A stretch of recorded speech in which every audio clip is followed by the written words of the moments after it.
Hey guys, what's up? So, episode 16 of Log Horizon.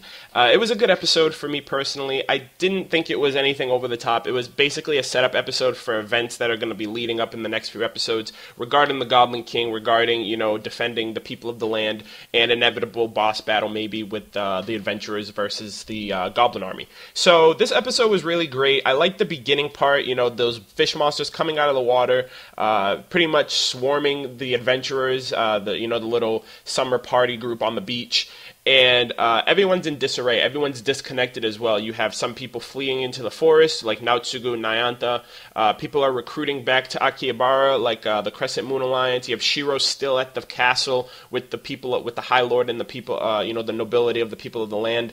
And it's a lot of chaos going on. You have these squads of goblins that are just surveying areas, raiding, and pretty much growing immensely in power and numbers.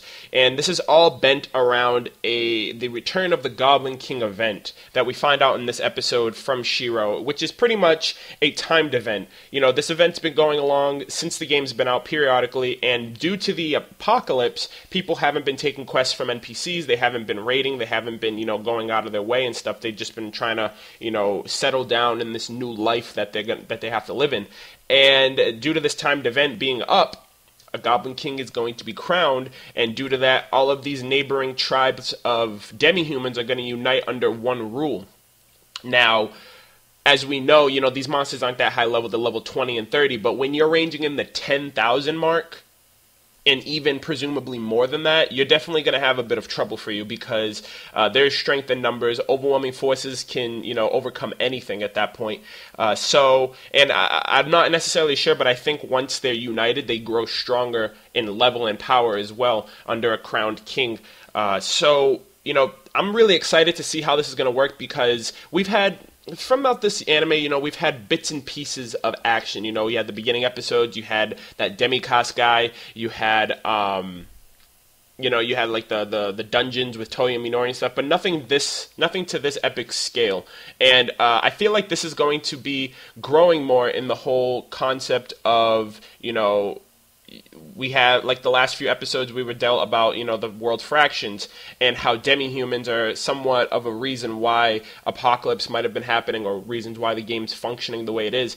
And, these demi-humans are a lot more vocal in their actions, and it seems like we got to take them a lot more seriously now than ever. So I like that. These demi-humans aren't really that intellectual, but they do know how to cause a ruckus, which is, at this episode, everyone's trying to converge with each other. You got the people of the land who are trying to do things their way. They're not working with Shiro, they're not working with the Round Table, and they're just he's like, hey, let's do this for ourselves. We got the Izumo Knights. These guys are myths. These guys are legend. They're the strongest of, they're the best thing we have in our arsenal. But, we don't really know that much about them either. So I don't know how they're going to fare. As far as the adventurers, Shiro's trying to get back to Akihabara. He's like, hey, we need to converge. We need all of the help. We need the help of all adventurers. If we have the help of every adventurer, we can definitely overcome this, no doubt about it. But, for right now, everyone's scattered. You have Shiro, like I said, you had Shiro with the High Lords. You have, the Crescent Moon Alliance returning to Akihabara. You have Naotsugu and Nayanta in the forest trying to, plan their own thing. So there's a lot of disconnection amongst everybody. But one thing that I got to mention is the fact that, the death toll is another thing that they got to take into consideration. This episode, Shiro lets them know, he's like, hey, I found out that if you die in the game, you lose memories. Your real life memories, things that, you probably want to keep hold of, or memories that you might even forget that this is a game. You might turn into an NPC or something, and it's evident because Krusty ended up dying twice in the game. We find out that he doesn't even remember his household cat's name, like his pet cat. He doesn't remember the name of it, and that's something serious. It's like, that's like a family member almost.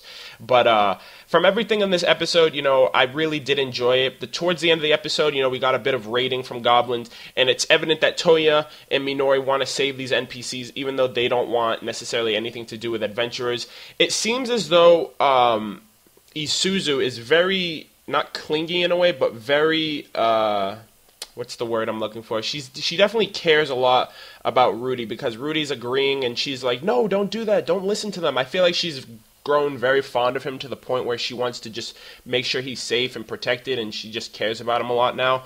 But other than that, she wants to decide, hey, instead of us just defending off these guys, let's just take them head on. Let's take these, these goblin squads bit by bit, break off their communications, disrupt their, their whole operation.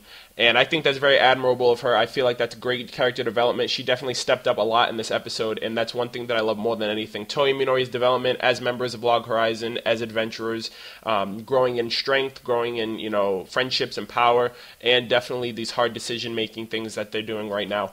But this episode was great. I loved it. It was a great setup. It's, leading into something more that's going to be happening in the next few episodes. Let me know what you guys thought about this episode, about anything I mentioned or left out on in the comments. Also, be sure to thumbs up if you enjoyed it, and be sure to subscribe for further videos. Thanks a lot, guys, and I'll catch you guys next week. Peace.